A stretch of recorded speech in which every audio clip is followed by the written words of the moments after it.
വീട്ടിൽ ഒരതിഥി വന്നാൽ പെട്ടെന്ന് കൊടുക്കാൻ പറ്റിയ ഭക്ഷണം കൊടുക്കണം. ചായ, വെള്ളം പോലെയുള്ള, ഫ്രൂട്ട്സ് പോലെയുള്ള പ്രാഥമിക ഭക്ഷണങ്ങൾ. അല്ലാതെ അടുപ്പത്ത് അരിയിട്ടിട്ടുണ്ട് വേവട്ടെ എന്ന നിലയിൽ അവരെ കാത്തിരിപ്പിക്കാൻ പാടില്ല.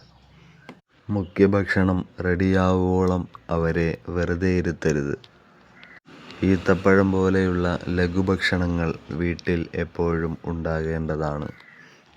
അത്തരത്തിൽ അതിഥികൾക്ക് ആദ്യം ഫ്രൂട്ട്സ് കൊടുക്കൽ സുന്നത്താണ്. പഴവർഗ്ഗങ്ങൾ ആദ്യം കൊടുക്കുമ്പോൾ അത് വേഗം ദഹിക്കുന്ന ഭക്ഷണമാണ്.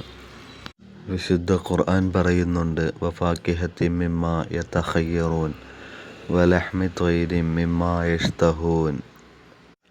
ഇവിടെ ആദ്യം ഫ്രൂട്ട്സ് എന്നർത്ഥമുള്ള ഫാക്കിഹത്താണ് ആദ്യം പറഞ്ഞത്. അപ്പോൾ മുഖ്യ ആഹാരത്തിന്, മുഖ്യഭക്ഷണത്തിന് മുന്നേ തന്നെയാണ് ഫ്രൂട്ട്സ് കഴിക്കേണ്ടത്.